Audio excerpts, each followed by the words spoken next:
Friends, I welcome all of you to today's session on this particular platform known as ODCH Apti. Today's session, we will be covering the fourth chapter of Time, Men, and Work. And what we'll be covering in today's session is negative work. It's an important concept. You need to know when work happens in the other direction. When work starts happening, तो in that case, आप कैसे करके question को solve कर पाओगे, right? So without wasting any further time, let's get started with today's session. So here we go. So I'll be sharing the screen, and you know what you have to do. You do not, please do not, while having a look at the screen, see the solution before you have given it a fair share of your attempt. So here we go, friends. You can see over here that there are two questions. Read the two questions, try the two questions, try and solve it. If you fail, or even if you have done it correct, come back and then have a look at the solution. Then you might have something good to learn over here, right? So I'm going to read out the first question. The first question says that in a family of three, the father, the mother, they want to send cards as an invite to friends, acquaintances, and family members. Working individually, they can put all the cards in their respective envelope in 40 minutes and 1 hour respectively. इसका मतलब ये हुआ that the father, let's say, one of the members, that because यहाँ पर father and mother का precedence set किया हुआ है, so we can say that the father can put all these cards inside the envelope in 40 minutes and the mother can do the same task in 1 hour, provided they are working individually.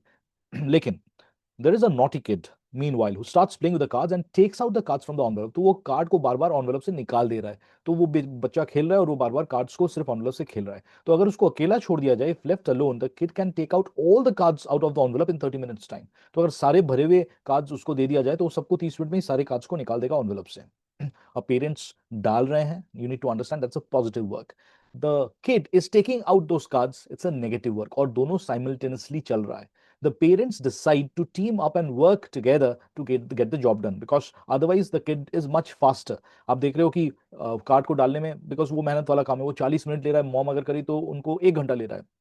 But kid सारे cards को अगर निकालना है वो 30 minute में ही कर देगा. तो ऑब्वियसली एक अगर काम करेंगे, one of the parents, in that case the kid will always land up taking out all the cards. लेकिन अगर दोनों काम करेंगे तो कुछ बात सकता है क्या. So here is the question says that the parents, they decide to team up and work together to get the job done while the kid keeps taking out the cards from the envelope. In how many hours the parents can get the job done, if at all they can get it done, if all the three are working simultaneously. तीनों काम कर रहे हैं एक साथ, simultaneously काम चल रहा है.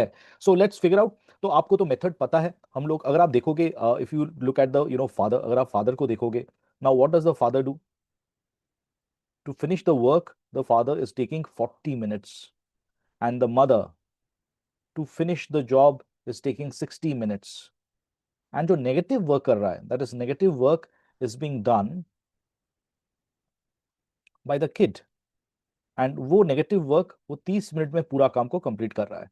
नाउ आपको पता है हम लोग टोटल वर्क को हमेशा एलसीएम ऑफ द टाइम को पकड़ते हैं. तो यहां पर can I say that the total work हम कंसिडर करेंगे एज 120. तो आप ऐसे मान लो कि 120 कार्ड्स हैं और 120 कार्ड्स को आपको एनवेलप के अंदर डालना है. सो नाउ अगर आप देखोगे फादर, अगर हम लोग 1 मिनट के बारे में बात करें, 1 मिनट, फादर क्या कर रहा है? फादर को 40 मिनट लग रहा है 120 कार्ड को अंदर डालने के लिए inside the envelope. So can I say the father in 1 minute is finishing 3 cards. 3 card को वो एनवेलप के अंदर डाल पा रहे हैं. The mother at the same time can actually put in 2 cards 1 minute के अंदर, because she is taking 60 minutes to finish the job. और जॉब क्या है? 120 कार्ड्स को आपको अंदर करना है inside the envelope. Meanwhile the kid over here, kid को 30 मिनट लग रहा है सारे कार्ड्स को बाहर निकालने. मींस 30 मिनट में वो 120 कार्ड को निकाल पाएगा. इसका मतलब किड क्या कर रहा है? 4 कार्ड्स पर मिनट वो निकाल रहा है. Let's understand this. Father mother are doing the positive work over here, वो कार्ड को एनवेलप के अंदर डाल रहा है. Kids, the kid over here is doing the negative work. So ये माइनस काम कर रहा है, ये निकाल रहा है, मींस -4. तो आप देखोगे पर मिनट का जो वर्क है उसको हम लोग प्लस माइनस कर सकते हैं. तो इसका मतलब हर मिनट में क्या हो रहा है? ये दोनों मिलके 5 कार्ड्स को अंदर डाल रहा है and the kid is taking out 4 cards. So in eight the end of 1 minute what is happening is that only 1 card, एक ही कार्ड एनवेलप के अंदर जा रहा है, because the kid has taken out the other 4 cards. तो अगर 1 minute में एक कार्ड ही, सिर्फ इन 1 मिनट सिर्फ एक ही कार्ड आपका अंदर जा रहा है inside the envelope, so we can say that अगर आपके पास 120 कार्ड्स हैं तो आपको टोटल टाइम लगेगा 120 मिनट्स. क्वेश्चन आवर्स में पूछा गया था, तो my answer will be 2 hours. 2 घंटे लग जाएंगे. I hope I made my self clear over here, right. Now If I go to the next question, in the next question says that in the Amazon jungle, a group of men has been assigned a task to clear 1 square kilometer. Now you need to understand what is 1 square kilometer. तो square kilometre जैसे metre, metre square जो होता है आपका, metre square कहाँ से आता है metre? These are all the unit of areas, right? तो अगर आप बोलोगे फॉर एग्जांपल एक पर्टिकुलर लैंड है and this land is 1 kilometre this side and 1 kilometre this side, तो हम बोल सकते हैं इस लैंड का जो एरिया है that is 1 kilometre square, 1 kilometre square, right? तो अगर 1 किलोमीटर और 1 किलोमीटर को हम लोग मल्टीप्लाई कर रहे हैं लेंथ एंड ब्रेथ को, वी गेट द एरिया। आपको पता है what is area? Area of a land is length into breadth, तो 1 into 1 and kilometre into kilometre gives you 1 kilometre square. But आपको ये भी पता है that boss 1 kilometre is 1000 metre and यहाँ पर भी 1 किलोमीटर इज 1000 मीटर, तो can I say that 1 kilometre square is also equal to 1 followed by 60 metre square, correct? Because 1000 क्या हो जाता है 1 मिलियन, या फिर यू कैन से 1 फॉलोड बाय 6 zeros हो जाता है, that many metre square is equal to 1 kilometre square. तो in the Amazon jungle a group of men has been assigned a task to clear 1 kilometer square of land, which is otherwise equal to, you can say, 10 lakh meter square of land. Each day they were able to clear 1200 meters. हर दिन में वो कितना काम करते थे? 1200 metre clear करते थे, 1200 metres square metre, sorry, square metres of land वो लोग क्लियर करते थे every day. But after the fifth day, तो 5 दिन तक ये चला, तो if I multiply this with 5, तो at the end of the fifth day आप बोल सकते हो कि 6000 square metres of land were cleared, because 5 दिन तक कुछ नहीं हुआ। लेकिन 5 दिन के बाद what happens is that, but after the fifth day what is happening that वो जितना भी वो लोग क्लियर कर रहे हैं, जो पिछला क्लियर हुआ था वहां, उसमें से 200 square of land the trees वो फिर से वापस ग्रो कर रहे हैं। इसका मतलब जो भी आप क्लियर कर रहे हो, आप 1000 2000 जो क्लियर कर रहे हो, वॉट एवर, आप अगर फिफ्थ डे के बाद से ये एक फेनोमेनन देखा गया कि आप 1200 स्क्वायर मीटर आप क्लियर कर रहे हो, लेकिन एट द एंड और 200 स्क्वायर मीटर जो है वो लैंड में वापस पेड़ वो लोग they are reappearing, you can say. इसका मतलब कैन आई से अगर वो लोग रीअपियरिंग कर रहे हैं 200, दैट मीन्स फिफ्थ डे के बाद, that is six day onwards, अगर हम लोग छठा दिन से देखें, 6 डे ऑन, 1200 स्क्वायर मीटर वो क्लियर कर रहा है, लेकिन -200 फिर से ग्रो हो जा रहा है, तो यू कैन से ओवरऑल वो 1000 स्क्वायर मीटर ही क्लियर कर रहा है, हर दिन वो 1000 क्लियर कर रहा है, correct? I hope this is clear. So now अगर आप देखोगे मुझे टोटल लैंड कितना क्लियर करना था, total land to be cleared was this much, that is equal to 1 followed by 60।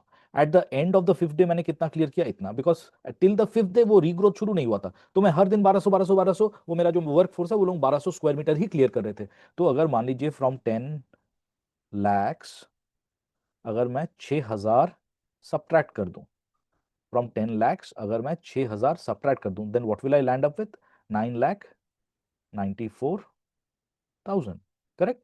तो मेरे पास बचेगा 9,94,000 मेरे पास बचेगा अगर मैं 6000 सब्ट्रैक्ट कर दूं, करेक्ट? तो अभी 5 दिन के बाद इतना काम हो चुका है। उसके बाद आ रहे हैं ये लोग, 6 डे ऑनवर्ड्स ये लोग आ रहे हैं, जो सेम ग्रुप है मेरा, वो 1200 लोग काम कंप्लीट कर रहे हैं, लेकिन 200 क्या हो रहा है? रीग्रोथ हो जा रहा है, मीन्स 1000 ही कंप्लीट हो रहा है। तो आप सोचो अभी मेरे पास I have right now 994,000 square metres, and every day अगर 1000 स्क्वायर मीटर ही क्लियर हो पाता है, तो और कितने दिन लगेंगे ना? 994 डेज लगेंगे, और लगेंगे मोर। क्वेश्चन में क्या पूछा गया है? क्वेश्चन में ये पूछा गया है how many days will they take to do the assign task. तो पहले दे हैव टेकन 5 डेज, यहाँ पर 5 दिन लिए थे, एंड यहाँ पर they have taken another 994 days. अगर वो क्वेश्चन पूछते हैं हाउ मेनी मोर डेज, मेरा आंसर होता 994, लेकिन क्वेश्चन में पूछा गया हाउ मेनी डेज, और वो कितना दिन लेंगे टोटल, तो total number of days will become 994 plus 5, पहले का 5 दिन काम हुआ, उसके बाद फिर 994 डेज का काम हुआ, दीज मेनी डेज का काम होगा। I hope my friends you understood what exactly is negative work. Negative work के ऊपर एक बहुत इंपॉर्टेंट कॉन्सेप्ट जिसके ऊपर काफी सारे कैंपस क्वेश्चंस, काफी सारे कॉम्पिटिटिव एग्जाम क्वेश्चंस, काफी सारे एमबीए एस्पिरेंट्स जो एग्जाम्स लिखते हैं उसके ऊपर क्वेश्चंस आते हैं, जिसको हम बोलते हैं as pipes and cisterns, right? कुछ लीक होता है, पानी निकल जाता है, पानी भरता है, that is something that we are going to discuss in chapter 5 of time man and work. Till that time friends, keep working hard, keep the practice going. My name is Neil, and I'll be signing out right away. But understand the motive that we have over here at ODCH Apti. The motive is that aptitude should not be the reason why you fail in any of the competitive exams. We are here to take care of your foundation. If you want one-on-one session, then please do connect with us over our WhatsApp group. आप join कर सकते हो free में WhatsApp group को. From there we'll take you and we'll tell you how exactly you can be a part of the masterclass, where हम personal attention से आपके concepts को clear कराते हैं. And if you think that those personal attention classes are not for you, you can always learn from the YouTube videos. The whole idea is that you should prepare yourself for the war ahead. Thank you very much. I'll see you in the next video. Take care and have a nice time.